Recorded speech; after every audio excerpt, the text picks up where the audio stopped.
데살로니가 교회가 사도 바울이 복음 전했는데 딱 3주 목회했습니다. 정말 신생교회입니다. 우리는 50년 된 교회인데 3주 됐으니까 얼마나 사실 약한 교회입니까? 더군다나 하는 수 없이 데살로니가를 떠나야 되는 이 영적 부모로서의 바울의 마음을 우리가 한번 상상해 보면 좋을 것 같아요. 짐작해 보세요. 그리고 아덴에 머물면서 얘기를 들어보니까 데살로니가에 엄청난 핍박이 있어서 또 궁핍이 있어서 데살로니가 교인들이 힘들어한다라는 거예요. 사실 우리가 성경을 볼 때 상상력을 좀 발휘해야 되는데 우리가 이렇게 지금 신앙생활을 하는 것도 어려운데 그 당시에 데살로니가 교인들이 예수님 믿고 신앙생활을 하는 것이 얼마나 힘들겠습니까? 우리하고 비교가 안 되죠. 그렇지 않겠습니까? 예수님 믿고 만약에 로마 황제를 주라고 하지 않으면 어떻게 되는 거예요? 죽습니다. 네. 밥을 먹을 수가 없고 음식을, 왜냐하면 무슨 티켓을 줘야 되는데 그걸 받지를 못하니까 그들이 어떻게 살았는지 모르겠어요. 이런 상황 가운데서 유대인들이 또 시기해서 박해를 하고 엄청난 환난과 궁핍 가운데 있었던 거죠. 여러분, 이런 가운데서 바울은 데살로니가 교회 교인들을 방문하고 싶었는데 지난주에 살펴본 대로 누가 막습니까? 사단이 막았잖아요. 사단이 막아서 가지를 못했을 때 어떻게 하는 거예요? 1절에 보니까 이러므로라는 것은 우리가 너희들을 그렇게 정말 만나기를 원하는데 그렇게 하지 못함으로 우리가 참다 못해서 여기 우리는 바울과 누구예요? 실라예요. 그리고 바울과 실라만 아덴은 아테네예요. 오늘날의 그리스 아테네를 말하는데 거기에 머물고 2절을 한번 같이 읽어보죠. 시작. 우리 형제 곧 그리스도의 복음을 전하는 하나님의 일꾼인 디모데를 보내노니 이는 너희를 굳건하게 하고 너희 믿음에 대하여 위로함으로. 여러분, 2절이 중요한데 바울과 실라는 아덴에 남아있고 누구를 보낸 거예요? 데살로니가에. 디모데를 보냈어요. 그걸 왜 보냈습니까? 너희를 뭐 하게 하려고? 굳건하게. 이 굳건하게라는 거 여러분 밑줄을 치십시오. 굉장히 중요한 단어. 오늘 이 본문에서 우리가 붙잡아야 될 단어는 굳건하게. 이 굳건하다는 것은 확고부동하다라는 거예요. 흔들리지 않는 걸 말하는 거예요. 고정하다. 근데 이 굳건하다라는 것은 예수 안에서 굳건한 걸 말하는 거죠. 주님 안에서 너희들이 정말 확고부동하게 하기 위해서 디모데를 보냈다. 그런데 이 굳건하게 하는 것이 뭘 굳건하게 하는 거냐? 그냥 마음이냐? 신념이냐? 그게 아니죠. 그 다음에 너희 뭐에 대하여? 믿음에 대하여. 믿음이라는 단어가 계속 나오고 있어요. 여러분 본문을 보면 2절에도 믿음, 또 5절에도 너희 믿음을 알기 위하여, 6절에도 너희 믿음과 7절에 너희 믿음으로. 믿음에 여러분들이 표시를 하면 좋아요. 이 본문에서 지금 데살로니가 교인들이 여러 가지 궁핍과 환난 가운데서도 사도 바울은 뭐를 지금 체크를 하는 거예요? 그들의 믿음을 체크하는 거예요. 믿음이 과연 어떤가? 여러분, 믿음이 얼마나 중요한지 모릅니다. 그래서 3절에서는 아무도 이 여러 환난 중에 흔들리지 않게 하려 함이라. 우리가 이것을 위하여 세움받은 줄을 너희가 친히 알리라. 왜 사도 바울이 사도로서 세움을 받은 거예요? 여기 보니까 환난 중에서 뭐하지 않게? 흔들리지 않게. 목사가 왜 있습니까? 여러분의 믿음을 흔들리지 않게 하기 위해서 이건희 목사가 여기 있는 거예요. 저는 그냥 놀고 먹는 사람이 아닙니다. 여러분의 믿음을 흔들리지 않게 하는 게 목회자거든요. 사도 바울도 그랬다라는 거죠. 여러분, 바울은 그들의 믿음을 흔들리지 않게 하려고 얼마나 노력했는지 몰라요. 흔들리지 않게. 여기 흔들리다라는 이 단어가 중요한데 헬라어로 사이네인인데 이게 뭐냐면 개가 꼬리를 살랑살랑 흔들다 그런 거예요. 개 키우는 분들 있죠? 네.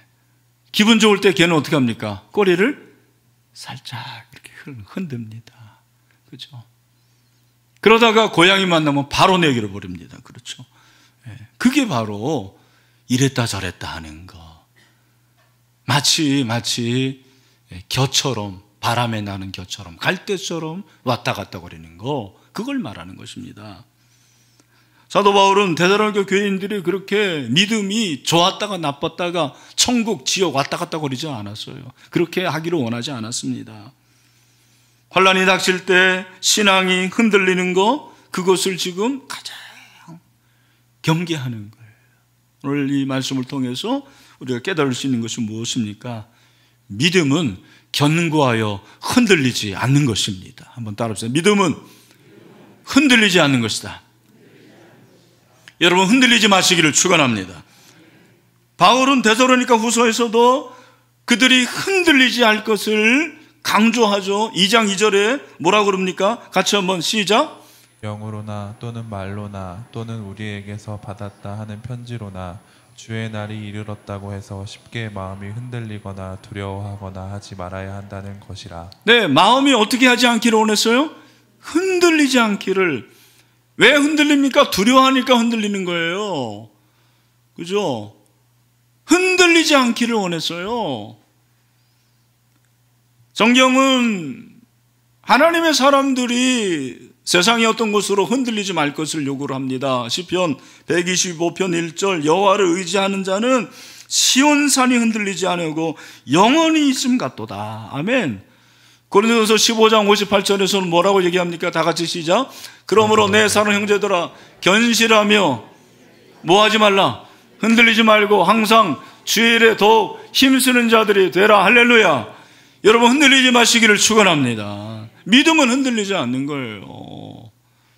근데 제가 한번 질문을 해보겠습니다. 여러분, 믿음이 흔들리지 않아야 되는데 그 믿음, 여러분의 믿음은 흔들리나요? 흔들리지 않나요? 대답을 해보세요. 흔들려요? 흔들리지 않아요? 흔들려요. 많이 흔들린다는 분도 있는데 이건희 목사님 흔들릴까요? 흔들리지 않을까요? 어쩜 그렇게 잘하십니까? 저도 흔들립니다. 코로나19가 저는 더 흔들리기 쉬운 것 같아요.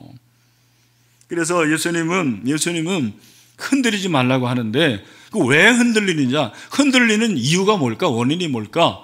예수님께서 우리에게 말씀하셨어요. 마태복음 13장에 보면 씨 뿌리는 비유 말씀하시는데 말씀을 받았는데도 왜 결실하지 못하는가? 그렇게 하시면서 13장 20절 21절에서 뭐라고 얘기합니까? 우리 같이 한번 읽어보시죠. 돌밭에 뿌려졌다는 것은 말씀을 듣고 즉시 기쁨으로 받되 그 속에 뿌리가 없어 잠시 견디다가 말씀으로 말미암아 환난이나 박해가 일어날 때에는 곧 넘어지는 자요. 아멘. 여기 보니까 말씀을 받긴 받는데, 은혜 받는데 뭐 때문에 넘어지는 거예요? 환난이나 박해. 이 환난이라는 이 단어가 어떤 의미냐면 헬라어로는요 누르다라는 거예요. 압박을 가하다. 프레스. 그러니까 하나님의 말씀을 받긴 받았는데 이 세상의 어떠한 여러 가지 어려움, 힘든 삶 이런 것이 누르니까요. 눌러버리니까 넘어지는 거예요. 뿌리를 내리지 못하고 뿌리를 내려도 그 식물이 넘어지는 거예요. 여러분, 우리가 왜 흔들리냐? 이 세상의 환난, 박해, 예배드리지 마라. 너 때문에 확진자 나오면 우리 회사 문 닫는다. 못 드리잖아요, 지금.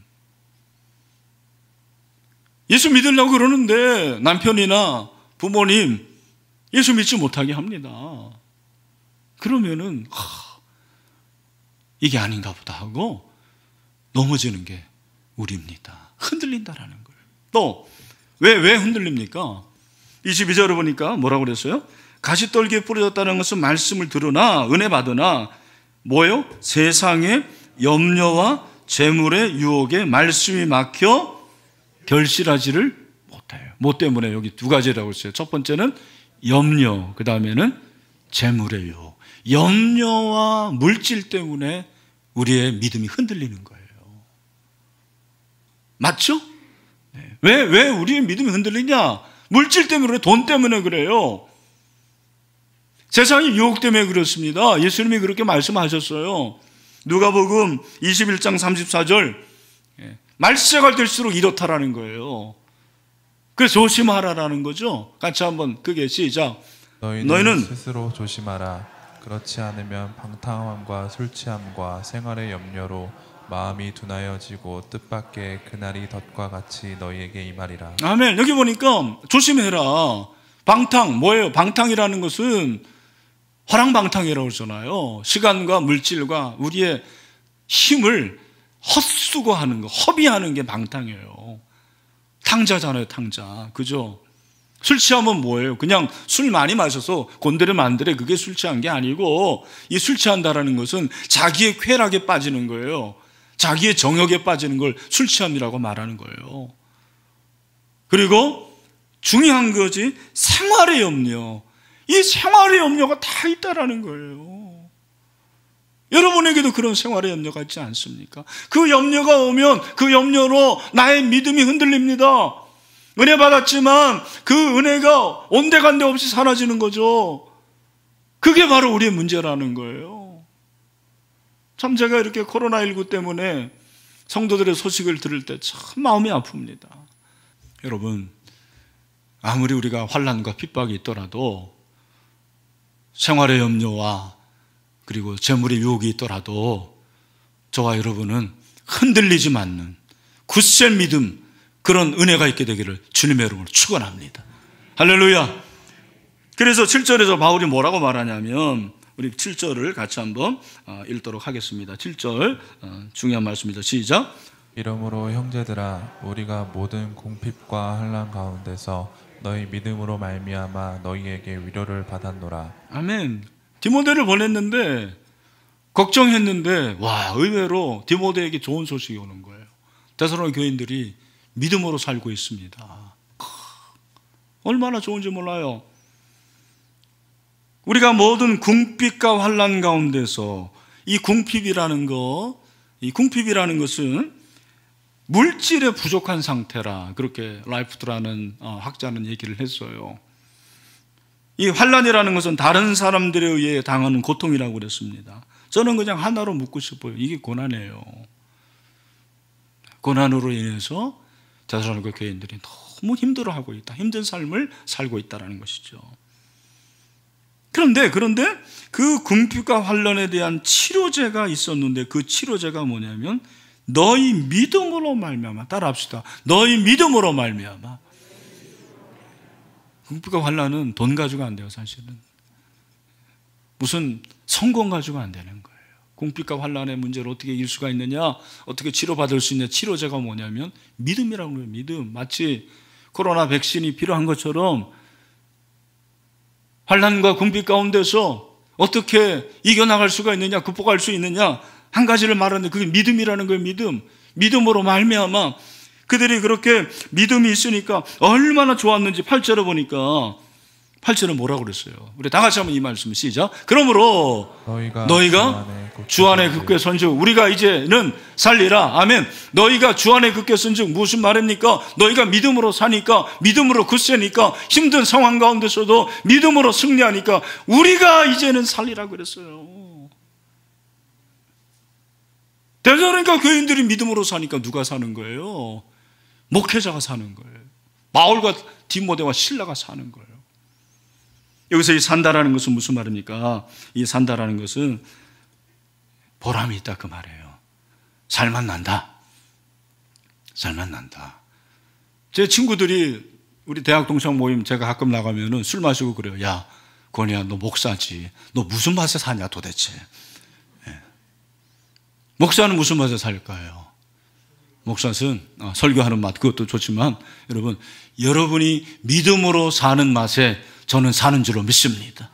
여러분 믿음으로 살고, 여러분이 믿음으로 승리하고 정말 신앙생활에 참다운 능력이 있으면 그것이 저의 보람이라는 거예요.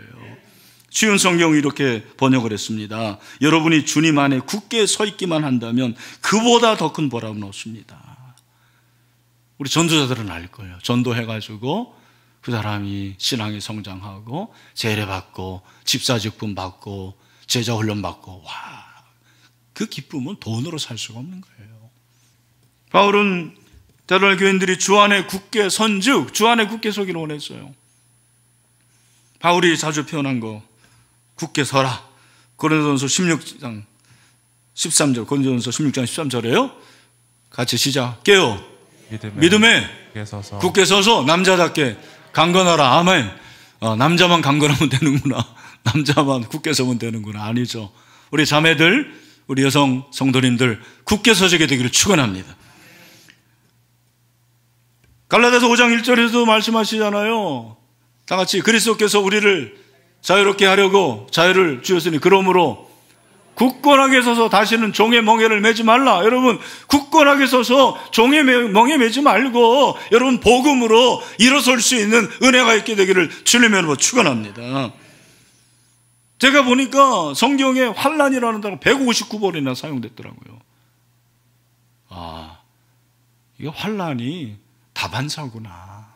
환난의 다반사구나. 근데 환난에 대해서 성경이 말하는 건 뭐냐면 예수님은 환난에 대해서 환난에 대해서 지배당하라 그렇게 말하지 않아요. 환난에 대해서 뭐라고 그럽니까? 요한복음에서 16장 33절이죠. 뭐라고 그럽니까?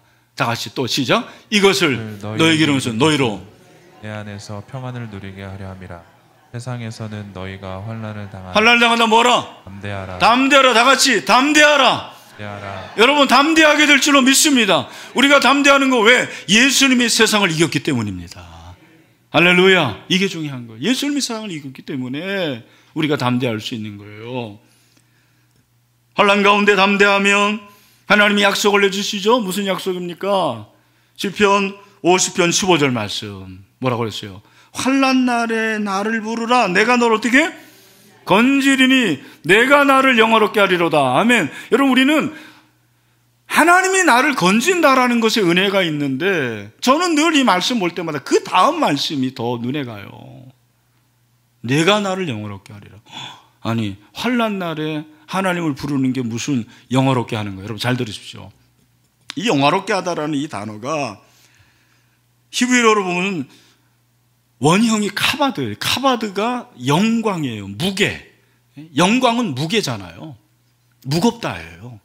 근데 이 카바드의 피엘령, 죄송합니다. 이게 무슨 말이냐면 강조예요. 강조. 영화롭게 하는 거를 강조. 부수다를 강조하면 산산조각 나잖아요. 그런 의미예요. 하나님이 우리가 영화롭게 하는데 예배를 통해서 영화롭게도 하고 헌금을 드려서 영화롭게 하는데 정말 하나님이 언제 기뻐하시는지 아십니까? 우리가 환난을 만났을 때 하나님께 부르짖고 하나님을 구하면 그것이 하나님을 영화롭게 하는 것이라는 거예요. 얼마나 놀라운 사실입니까? 이게 세상과 다른 거예요. 환난 만나고 삶이 힘들 때 주저앉고 포기하고 절망하고 그게 성경이 아니에요. 성경은 오히려 그때 하나님을 부르면 하나님께 부르짖으면 건지시고 그것을 통해서 하나님을 영화롭게 하고 기쁘게 하는 것이라고 성경은 말씀하고 있습니다. 그러므로 여러분 우리가 흔들릴 수 있어요. 제가 물어봤잖아요. 흔들리지 않냐고. 흔들려요. 많이 흔들립니다. 그러나 우리는 흔들려도 다시 한번 굳세게 일어나고 다시 한번 서야 되는 거예요. 마치 모처럼 오뚜기처럼. 성경이 뭐라고 말합니까? 잠언서 24장 16절 말씀 다 같이 시작. 되죠? 의인은 7번 넘어질지라도 다시 어떻게 해요? 일어나려니와 악인은 재앙으로 말미암아 엎드러지느니라. 아멘. 여러분 우리가 흔들려도 일어나고 넘어져도 일어나는 그런 믿음의 사람들이 되시길 주님의 이름으로 축원합니다. 근데 저는 본문에서 이런 가운데서 놀라운 사실 하나 발견합니다. 그게 뭐냐면 데살로니가 교인들이 이렇게 궁핍과 환난을 많이 겪었는데 고난을 많이 겪었는데 힘든 상황을 통해 가지고 믿음으로 그들이 대응을 하잖아요. 그 결과가 뭡니까? 여러분 놀라운 걸 우리가 말해주고 있는데 데살로니가 후서 1장 3절을 한번 우리가 봤으면 좋겠습니다. 자, 다 같이 가정에 있는 분들도 좀 집중해서 이 말씀 중요합니다. 시작. 형제들아, 우리가 너희를 위하여 항상 하나님께 감사할지니 이것이 당연함은 너희의 믿음이 더욱 자라고 너희가 다 각기 서로 사랑함이 풍성함이니. 아멘. 저는 이 말씀에서 너희가 믿음이 더욱 자라난다라는 이 말씀이 참 제 마음에 와닿았어요. 무엇을 말합니까? 대사로니가 교인들이 제가 말씀드린 신생교회인데 예수 믿은 지 얼마 안 됐는데 이들이 고난 가운데서 환난 가운데서 이기니까 어떻게 되는 거예요? 점점점 자라는 거예요. 조금씩 성장하는 거예요. 아, 그렇구나. 고난은 내 믿음을 성장시키는구나. 왜? 믿음에는 뭐가 있어요? 생명력이 있는 거예요. 믿음에는 생명력이 있습니다. 식물이 자라려면 햇빛이 필요하고 물이 필요하고 바람이 필요하죠. 그러나 온실에 있는 꽃과 야생화는 달라요. 들에 핀 꽃은 달라요. 들에 핀 꽃은 바람을 받고 물이 있고 햇빛이 있지만 비바람을 받습니다. 눈보라를 맞는 거예요. 그러니까 강해요. 저는 야생화가 제일 이쁜 것 같아요. 그 색깔이요, 온실에서 온상에서 자라는 꽃하고 달라요. 그 사진 찍는 분들 보니까 야생화를 그렇게 찍어요. 즐겁게. 제가 목사님에게 물어보니까 야생화가 제일 아름답다라는 거예요. 왜? 비바람을 맞고 눈보라를 맞고 이겼기 때문에 그렇습니다. 우리가 삶이 힘들어도 그리스도인은 달라야 됩니다. 왜? 우리가 그리스도인의 땜이기도 하지만 하나님이 우리를 다루시는 것이 다르기 때문에 그런 거예요. 하나님 우리를 VIP로 대우를 하세요. 일반 사람으로 대우하시지 않았어요. 그걸 어떻게 알 수 있습니까? 고린도서 10장 13절을 통해서 알 수가 있습니다. 우리가 잘 아는 말씀이죠. 같이 한번 읽겠습니다. 시작. 사람이 감당할 시험 밖에는 너희가 당한 것이 없나니 오직 하나님은 미쁘사 너희가 감당하지 못할 시험 당함을 허락하지 아니하시고 시험 당할 즈음에 또한 피할 길을 내사 너희로 능히 감당하게 하시니라. 아멘. 여기 보니까 피할 길, 이 피할 길가 엑시드, 비상구예요. 비상구 이거. 예. 모든 건물에 제일 중요한 게 뭔지 아십니까? 비상구예요. 비상구. 하나님은 우리에게 비상구를 만들어 주십니다. 피할 길을 주시는 거예요. 그리고 더 중요한 것은 그 다음에 뭐라고 그랬어요? 너희로 능히 감당하게 하시느니라. 능히 감당하게 하시리라. 저는 이게 중요하다고 생각합니다. 믿음은 결말을 아는 거예요. 결말을 아는 거. 과정도 중요하지만 결말이 중요하죠. 아, 내가 지금 이렇게 어렵지만, 내가 이렇게 고생하지만, 내가 이렇게 외롭고 힘들지만 결말이 있다. 그 결말이 무엇입니까? 데살로니가 교인들은 결말을 알았어요. 그들이 죽을 수도 있는 거죠. 근데 죽어 내가 다시 부활하고 예수님이 재림하실 때 살아난다라는 이 결말이 그들에게 있었습니다. 뭐 죽기까지 그렇게 생각하는 거예요. 죽음을 이기는 자들이었습니다. 진짜 믿음은 결말을 아는 것입니다. 고난 가운데서 그렇게 굳게 믿음으로 설 수 있었다는 것은 고난의 끝이 있었다라는 것을 알기 때문입니다. 고난의 끝이 있다. 여러분, 고난의 끝이 있다라는 것을 믿으시길 바랍니다.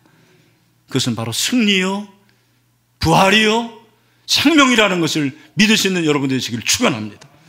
그래서 우리는 의인과 악인은 길이 다르다는 걸 알아야 돼요. 여러분, 이거 중요합니다. 악인은 아무리 해도 끝은 망하는 거예요. 그러나 의인은 아무리 망하는 것 같지만 끝은 하나님 주시는 은혜요 성공이라는 것을 믿으시길 바랍니다.